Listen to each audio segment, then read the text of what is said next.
Richard Crossley, and welcome to Real World Pediatrics. So, today I want to talk about toxic friendships. Now, do you know any toxic people? Do you have a friend who is toxic? Do you have a friend who damages you psychologically? Now, this is important because having a toxic friend might happen to you, and it might happen to your children. Now, if this is currently happening to you, walk away. Don't let a toxic person destroy your life or your child's life. All too often in this world, we tolerate people who we should not tolerate. They abuse us and they put us down. Now, how many people in the United States are in a toxic relationship, whether it's a wife or a friend? Well, here's some statistics on that. As it turns out, you're not alone.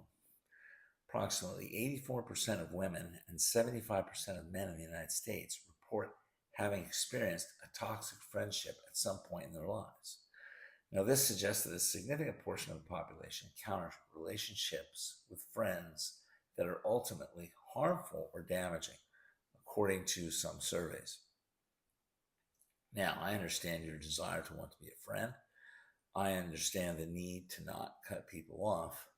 But being a friend has limits. If you're not careful, much of that friend's toxicity will wear off on you, and you'll become just like your friend or the person who you think is your friend. Now, here's how you know that you're in a toxic relationship. Toxic friendships often involve manipulative behavior, criticism, backstabbing, and a lack of emotional support. Now, these relationships can be as damaging as unhealthy romantic relationships, affecting one's self-perception and view of the world. Now, sometimes you're in a toxic relationship and you don't even know it. All you know is that you're getting worse and worse in life. Now, here's a movie that you should see if you haven't seen it already. It's called Notes on a Scandal, and it stars Cate Blanchett and Judi Dench.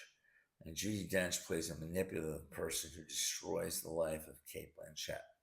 Now, the plot is quite involved, but it's worth watching. And you might even get angry because this has probably happened to you on some level. And if it hasn't, don't think it can't happen to you. It certainly can. There are people in this world who are especially skillful at manipulating others. Now, you see, people, they have needs, and those needs often conflict with your needs. Not everyone is malicious, but some are. Now, you won't always be able to catch people in lies, but you will get a feeling nonetheless about a particular person. You should act upon that feeling and walk away from them. It'll be the best move you ever make, no matter how much it hurts. Now, unfortunately, too many people stay in these toxic relationships. Now, why is that? Why do people stay in toxic relationships? Well, many factors contribute to why people remain. Fear of loneliness and abandonment. Many individuals would rather stay in an unhealthy relationship than risk being alone. It's a shared history and loyalty. Long-standing friendships can be hard to end due to the time and experience shared. This creates a sense of loyalty. You've known someone for a long time, so you've got the time invested. Low self-esteem and self-doubt. Individuals with low self-esteem may feel unworthy of better friendships and tolerate poor treatment, believing they are lucky to have any friend at all. Social pressure and the fear of social consequences. Having mutual friends can make it difficult to distance oneself from a toxic friend without risking disruptions to the entire social circle. Fear of conflict and confrontation. Some individuals avoid addressing the toxic behaviors or ending the friendship due to discomfort with confrontation or a desire not to hurt the other person's feelings. Hope for change. Similar to other types of toxic relationships, individuals may cling to the hope that a toxic friend will eventually change their behavior. I worked with a nurse once who was married for 25 years before she got divorced. And I said to her, well, why did you stay? She said, well, you hope the person will change. The sunk cost fallacy. The sunk cost fallacy suggests that people continue to invest in a situation even when it's unproductive or unhealthy due to the time, effort, or resources already committed. Well, I've already invested 15 years, I should continue. Lack of knowledge or skills to end the friendship. Many people are not equipped with the language or strategies to end a friendship, making it easier to simply stay where they are. Now, these reasons often intertwine and create a complex web that keeps people tied to toxic friendships. Recognizing these patterns and the potential for emotional and psychological harm is crucial for prioritizing one's mental health and seeking healthier relationships.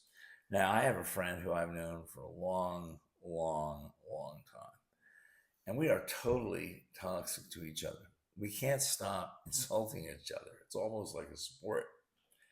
But it took its toll to the point where we both figured out independently that it's probably best to stay away from each other. Now, we didn't articulate that to each other, but I'm pretty sure that's what we both concluded. Now, that doesn't seem right, but it's probably the best thing for both of us. Now, this friend of mine, as I say, we've known each other for so long that, well, we just don't have a problem insulting each other in front of other people. Now, he may look at me and say out loud in front of others, "You're an idiot, aren't you?" Or I might say to him quite casually in front of others, "Were you this stupid when I first met you?" Now, if you're in that kind of situation and it's doing a lot of internal damage, maybe it's best to retreat. Talk to your kids about that because they're going to need to learn about toxic relationships, especially when they grow up. Why have them figure this all out on their own? Thank you.